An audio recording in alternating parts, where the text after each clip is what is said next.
BJP ক্ষমতায় এসছে, তো কি হয়েছে? বিজেপি ক্ষমতায় এসছে, রাতকে সকাল বলবে, সকালকে রাত বলে মেনে নিতে হবে নাকি? কিন্তু ওই আইনের 12 নম্বর সেকশনে একটা ছাড় দেওয়া আছে। রাজ্য সরকার যদি চায় এই পশু বলি ধর্মীয় উৎসবের জন্য, চিকিৎসার জন্য, গবেষণার জন্য এজ লিমিট থাকবে না। সেই 12 নম্বর সেকশনটাকে সামনে রেখে আমি রাজ্যের মুখ্যমন্ত্রীকে চিঠি করেছি। সেটা খোঁজ নিতে হবে ভালো করে ভাই। যদি এই ধরনের কোনো ঘটনা থাকে যে অমুক জায়গায় মসজিদ থেকে, মন্দির থেকে, গুরুদুয়ারা থেকে জোর করে মাইক খুলে নিয়েছে, উপযুক্ত প্রমাণ নিয়ে আমাদের কাছে জানান। যেই পুলিশ না বিয়েছে সেই পুলিশকে কোর্টে দৌড় কাটাবো আমরা। দুটো বিষয়ে কথা বলবো ভাই, দুটো বিষয়ে কথা বলবো। একটা হচ্ছে কুরবানি, একটা হচ্ছে কুরবানি বিষয়, একটা হচ্ছে মাইকে আজান বিষয়। কুরবানি বিষয়ে 1950 সালে একটা আইন হয়েছে। সে আইনে বলা আছে 6টা সম্ভবত পশুকে উল্লেখ করে যে এই পশুগুলো এজ দেওয়া আছে, এর ওপরে জবা করতে পারবে, পশু বলি দিতে পারবে, কুরবানি দিতে পারবে, তার নিচে পারবে না। কিন্তু ভাই তোমরা কথা না বলে, বাবু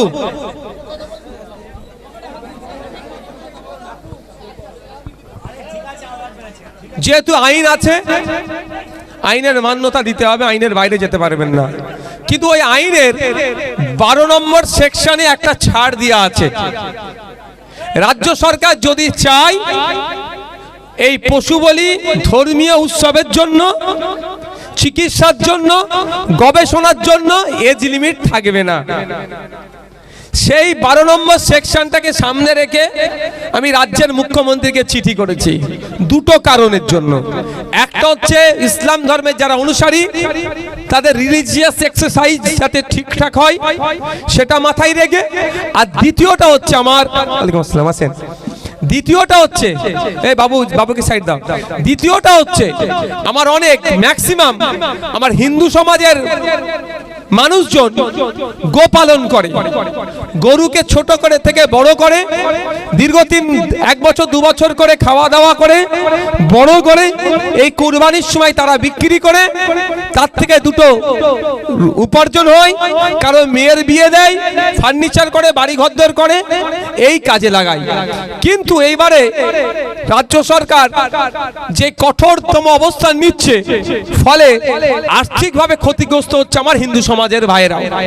মুসলিমরাও গরু বিক্রি করে না বলবো না, কিন্তু ব্যাপক ক্ষতি হচ্ছে আমার হিন্দু সমাজের মানুষের। সে কথা মাথায় রেখে আমি এই চিঠিটা করেছি। তারপরেও বলবো, এখন সোশ্যাল মিডিয়াতে ব্যাপক আকার ধারণ করেছে। মুসলিম সমাজের মানুষরা বলছে আমরা এবারে গরু জবাই করব না, প্রতিজ্ঞা নিয়ে নিয়েছে। সেটা একটা ভালো সাইট, নীরব প্রতিবাদ এটাকে বলে। নীরব প্রতিবাদ নিয়ে যারা নিয়েছে তাদেরকে আমি না বলবো না, যে প্রতিবাদ তারা করছে চালিয়ে যাক। কিন্তু সরকার যাতে আইনটাকে সেকশন 12কে যাতে তার পাওয়ার দেখিয়ে, স্টেটের পাওয়ার দেখিয়ে যাতে মিনিমাইজ করে, সে আবেদনটা আমি করেছি। দ্বিতীয় হচ্ছে মাইকে আজান। এবার আমার কথা নিয়ে এখন সমস্যা হচ্ছে কি জানেন, নওশাদ সিদ্দিকী তিল জ্বলাই না গেলেও দোষ, আর গিয়ে বুলডোজারের সামনে দাঁড়ালে বলে ফুটেজ খায়। সমস্যা কোথায়? আজকে জাহাঙ্গীর খান সাহেব পদপ্রার্থী তুলে নিয়েছে, নওশাদ সিদ্দিকীর ওটাও দোষ। দেখবেন লেখালেখি করছে সব নওশাদের দোষ, চলো তাই হোক নওশাদের দোষ। আর আমি সত্যি কথা বলে একটু অনেকের গায়ে লেগে যায়, দেখো আমি মিথ্যাচার করুক, মিসলিড করুক, আমি তো করতে পারবো না। এখন হচ্ছে মাইকের আজান। প্রথম কথা হচ্ছে কোনো সে মসজিদ হোক, গুরুদুয়ারা হোক, মন্দির হোক, যেখানে হনুমান চালিসা চলুক, কীর্তন চলুক, আজান হোক বা যাই হোক না কেন, কোনো ধর্মস্থানের মাইক খোলার অধিকার কোনো জায়গায় লেখা নাই। কি বলা আছে? 4টে জোনে ভাগ করেছে সাউন্ডকে। প্রথম হচ্ছে industrial area, commercial area, residential area, silence zone. 4টে জোনে সাউন্ডকে ভাগ করা হয়েছে। রাতের জন্য একটা দিয়েছে, দিনের জন্য দিয়েছে। এবার হচ্ছে রাত কটা? রাত 10টা থেকে ভোর 6টা পর্যন্ত, সকাল 6টা পর্যন্ত এটাকে রাত বলা হচ্ছে, সকাল 6টা থেকে রাত 10টা পর্যন্ত এটাকে দিন বলা হচ্ছে। আপনারা আপনাদের ধর্মস্থানের মাইকের সাউন্ড যদি সাইলেন্স জোন হয় মনে 40-এর নিচে রাখতে হবে। আমার একটু যদি টাইম দেন আমি বলতে পারি, তাহলে একটু টাইম দেবেন 1 মিনিট, তাহলে সঠিকটা বললেই সুবিধা হবে, তাই না? না, সঠিকটা বললেই সুবিধা হবে।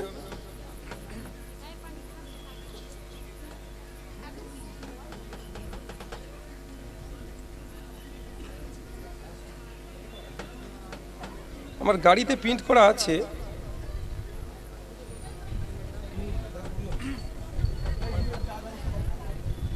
আমার গাড়িতে প্রিন্ট করা কাগজটা আছে, কেউ আনা যেতে পারবে?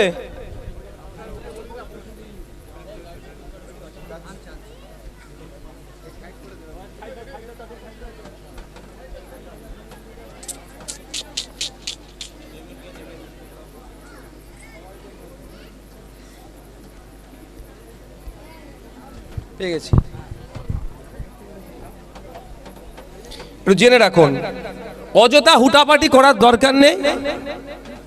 কোনো পুলিশের কোনো অথরিটির রাইট নাই আপনার মাইকটা খোলা মন্দির থেকে মসজিদ থেকে এসে বলতে পারে কম্পিটেন্ট অথরিটি, পুলিশ হোক যেই হোক, যে আপনি এর নিচে সাউন্ডটা করুন। যেমন বলছি, industrial area, commercial area, residential area, silence zone. Day কখন? সকাল 6টা থেকে রাত 10টা হচ্ছে দিন, আর রাত 10টা থেকে সকাল 6টা। ইন্ডাস্ট্রিয়াল এরিয়া দিয়ে দিনের বেলা হচ্ছে 75 ডেসিমেল, আর নাইট এরিয়াতে 70 ডেসিমেল। কমার্শিয়াল এরিয়াতে 65 ডেসিমেল, আর দিনের জন্য এটা, রাতের জন্য 55 ডেসিমেল। রেসিডেন্সিয়াল এরিয়াতে 55 আর রাতের জন্য 45। সাইলেন্স জোন যেটা আছে 50 দিনের বেলায়, রাত্রের বেলা 40। এর মধ্যে আপনি রেখে মাইকে আজান দিতে পারেন, মন্দিরের কীর্তন বাজাতে পারেন, হরিনাম বাজাতে পারেন, গুরুদুয়ারা ধর্মীয় করতে পারেন। কারো অধিকার নাই আপনাকে এসে ডিস্টার্ব করার। মাথায় থাকবে। এবার হচ্ছে কি জানেন, সে ওই পাড়ায় এই হয়েছে, সেই পাড়ায় ওই হয়েছে। আপনার পাড়ারটা কি হয়েছে আপনি আগে দেখেন তো। ঘটনাটা এটা হচ্ছে না অমুক জায়গায় নামিয়ে দিয়েছে, সেটা খোঁজ নিতে হবে ভালো করে ভাই। যদি এই ধরনের কোনো ঘটনা থাকে যে অমুক জায়গায় মসজিদ থেকে, মন্দির থেকে, গুরুদুয়ারা থেকে জোর করে মাইক খুলে নিয়েছে, উপযুক্ত প্রমাণ নিয়ে আমাদের কাছে জানান। যেই পুলিশ নামিয়েছে সেই পুলিশকে কোর্টে দৌড় কাটাবো আমরা। বুঝতে পেরেছেন কি বলছি? ফালতু কেউ যদি কিছু বলে এতে আপনারা আতঙ্কিত হবেন না। দেশ রাজ্য কারো কথাই চলবে না। সংবিধান, আইন, আদালত তাকে মান্যতা দিয়ে চলবে, একটু মাথায় রাখবেন। কথা বলে বিজেপি ক্ষমতা এসছে তো কি হয়েছে? বিজেপি ক্ষমতা এসছে, রাতকে সকাল বলবে, সকালকে রাত বলে মেনে নিতে হবে নাকি? সংবিধান বহির্ভূত কথা বলবে, তা মেনে নিতে হবে নাকি? বিজেপি তো কি হয়েছে? হ্যাঁ, যেটা সংবিধানের গণ্ডির মধ্যে থেকে বলবে মানতে সেটা বাধ্য। আজকে গণ্ডির মধ্যে আছে সাউন্ড, আমাদের যেটা পলিউশন কন্ট্রোল বোর্ড আছে তার নির্দেশিকা যেটা আছে তার মধ্যে বলবে মেনে নেব। তাহলে মাথায় থাকলো কোনটা কোন জনের জন্য কতটা লাগবে। শুধু যত যা পারছে আপনাকে আমাকে ভয় দেখানো হচ্ছে, আতঙ্কিত করা হচ্ছে, অহেতুক আতঙ্কিত করে আপনাকে আমাকে চুপ করে উত্তেজিত করতে চাইছে, উস্কানিমূলক কথাবার্তা বলার চেষ্টা করছে। তাতে আমি জড়াবো না। আমি চলবো কোথায়? গাইডলাইনের উপরে, নির্দেশিকার উপরে। আমি নির্দেশিকার বাইরে চলবো না। এবার মনে হয় যদি এটা ভুল আছে, তার জন্য কোর্ট আছে, আপনি কোর্টে যান, চ্যালেঞ্জ করুন। কি বলেছি বুঝে আসছে না? এখানে 40 ডেসিমেলটা বলা উচিত হয়নি, 50 করা দরকার ছিল। যদি মনে হয় এটা, তার জন্য কি চ্যালেঞ্জ করতে হবে? তার জন্য এখানে কেউ বলতে আসলে তাকে আটকে রেখে স্লোগানিং করলে কিচ্ছু লাভ হবে না। তার জন্য আপনার রাইট আছে, আপনি কোর্টে চলে যান, গিয়ে চ্যালেঞ্জ করুন। তাই আপনাদের বলবো, কারো পাতা ফাঁদে জড়াবেন না। উস্কে দিলে ক্ষতি আপনার হবে, সে উপরে বসে বসে মজা দেখবে। তাহলে সাউন্ড নিয়ে কুরবানি নিয়ে ক্লিয়ার আপনারা? যেহেতু আইন হয়েছে 14 বছরের নিচে দেওয়া যাবে না, এবার এই আইনটাকে চ্যালেঞ্জ করতে হবে। আমি আমার আইনজীবীদের সাথে কথা বলেছিলাম, এই আইনটা 1950 সাল থেকে হয়ে আসছে। 2018-তে একটা মামলা হয়েছিল যে এখনই মামলা করলে রিলিফ পাওয়া যাবে না। তবে মামলা একটা হবে, নিশ্চিন্তে থাকুন, মামলা হবে।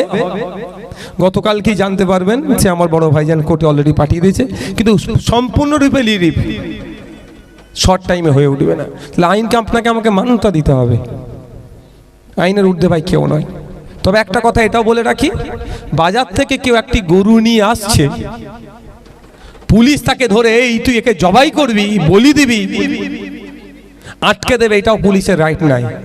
ভালো করে বোঝেন, আপনি বাজার থেকে একটা গরু কিনে নিয়ে আসছেন বা একটা মোষ কিনে নিয়ে আসছেন, যেটা 6টা এর কথা বলেছে, প্রাণীর কথা কিনে নিয়ে আসছেন, আপনি তো গাড়িতে নিয়ে এসে তার দুধটা দুয়ে খেতে পারেন তো, বা বিক্রি করতে পারেন তো দুধটা, বা ওই মোষটাকে, ষাঁড়টাকে বা গরুটাকে তো চাষের কাজে লাগাতে পারেন। যখন আপনি বলি দিচ্ছেন আইনত অপরাধ করছেন, তার আগে পর্যন্ত আইনত অপরাধ করছেন না। সুতরাং পুলিশ এসে যদি কেউ ডিস্টার্ব করে তাকে এই উত্তরটা দিতে হবে, যেটা আমি বলি দেওয়ার জন্য নিয়ে এসেছি, তোমাকে কে বললো ভাই বলো তো আগে, তোমাকে ডিস্টার্ব করছো না। যখন বলি দেবো আইনত অপরাধ করলাম, 14 বছরের নিচে। মাথায় থাকবে কি বলছি, একটু বুঝে নেন। খামাখায় আতঙ্কিত হয়ে লাভটা কি হবে, লাভটা কি আগে আইনটা জানতে হবে। এবার এটাকে যাতে করে রিলিফ করানো যায়, এখন ভাই সময় নেই। সময় কার হাতে আছে? সরকারের হাতে আছে। সেকশন 12 সেইটাকে সরকারকে বলেছি আপনি রিলিফ করে দেন। কিন্তু যারা 80টা নিয়ে বসে আছে, তাদের একটা শব্দ খরচ নেই। সেই মোস্তাফিজুর রানা দমকল থেকে মুখ্যমন্ত্রীকে চিঠি করছে, ভাঙড় থেকে নওশাদ সিদ্দিকীকে চিঠি করতে হচ্ছে।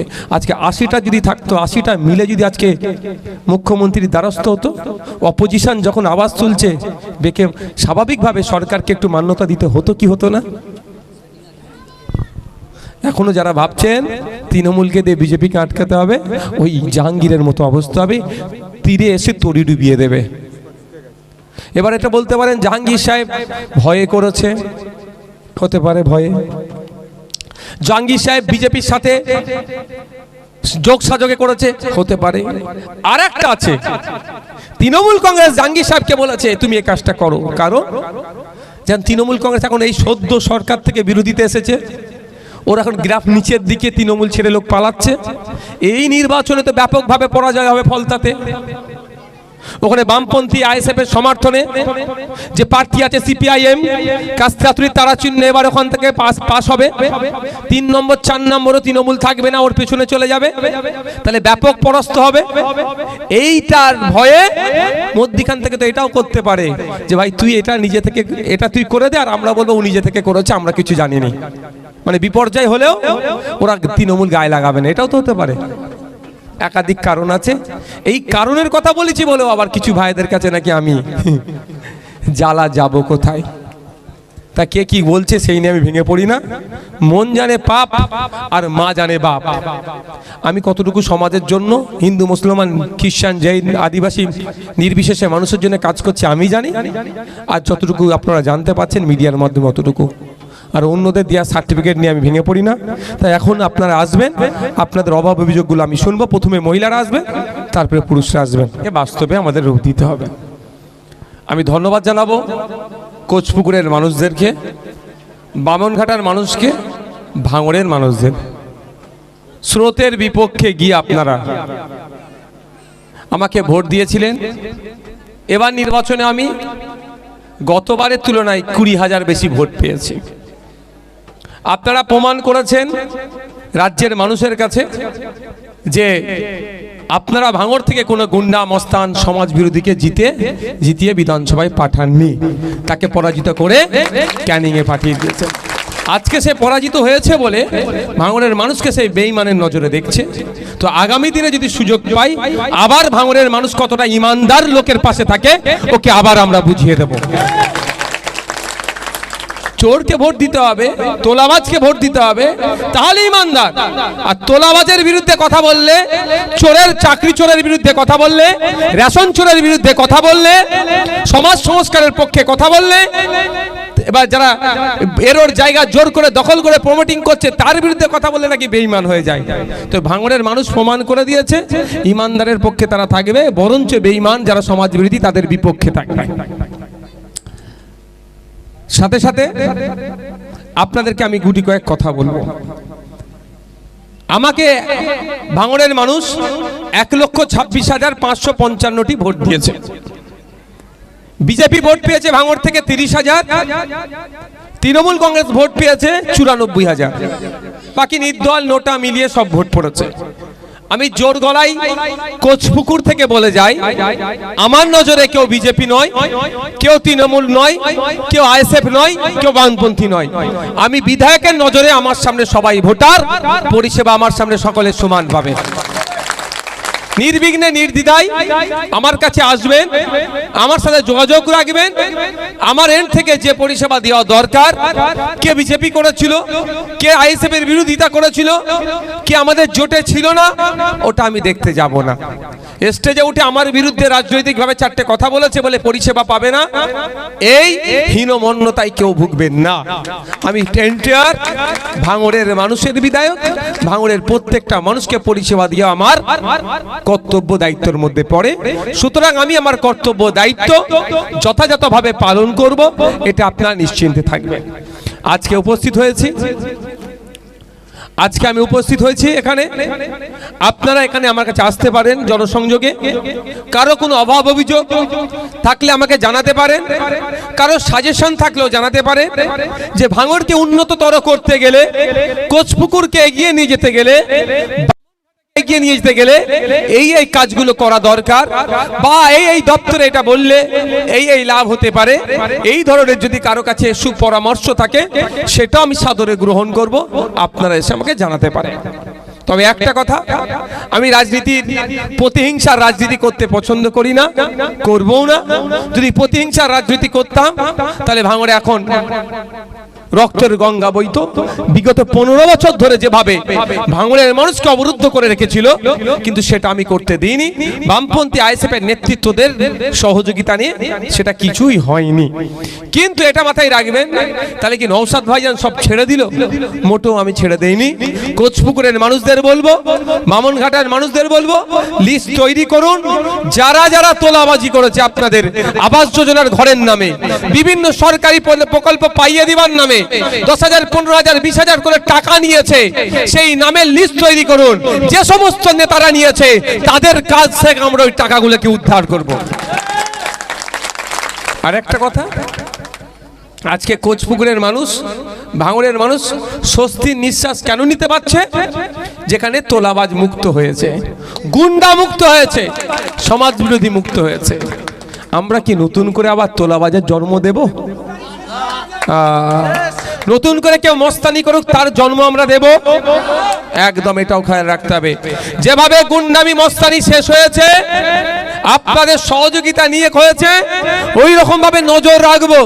যদি নতুন কোন তোলাবাজের জন্ম হয়, নতুন গুন্ডা মস্তানের জন্ম হয়, তাকেও আমরা গণতান্ত্রিক প্রক্রিয়ায় শেষ করব, তাকে আমরা বাড়তে দেব না।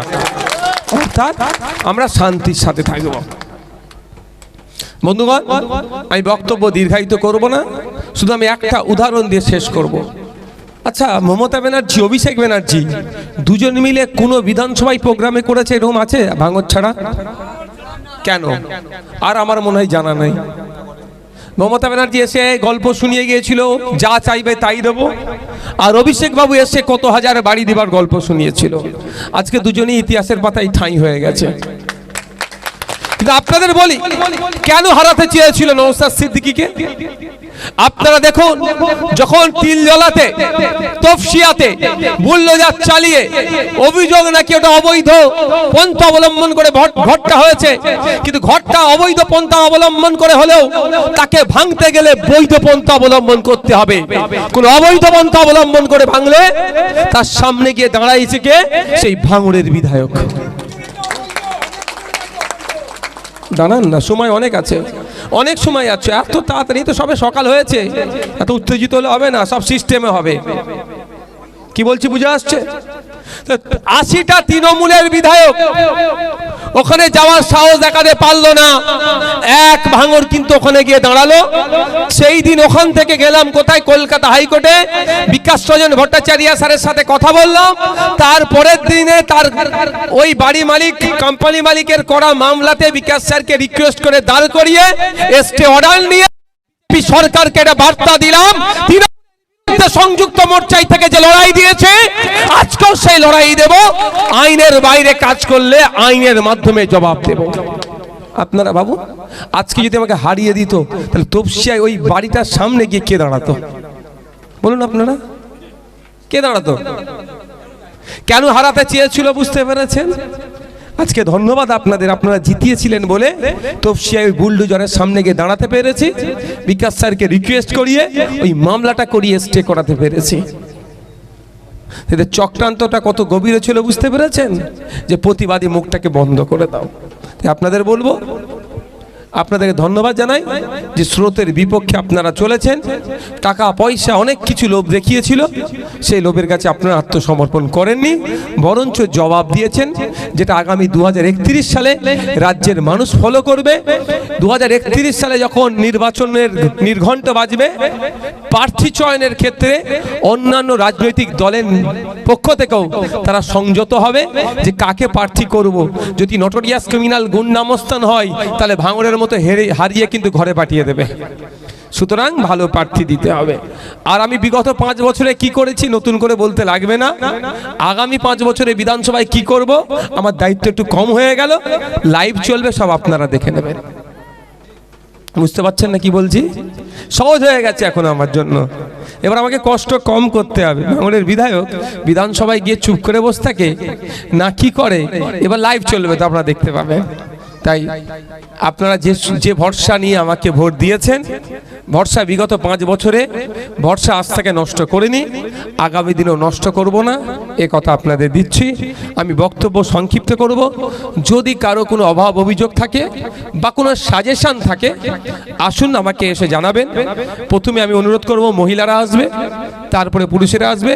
সামনে 4টে চেয়ার বিছিয়ে দাও, 4টে 8টে চেয়ার বিছিয়ে দেবে, 4টে 8টে চেয়ার বিছিয়ে দেবে। একটু রাউন্ডটা বড় করে রাখবে।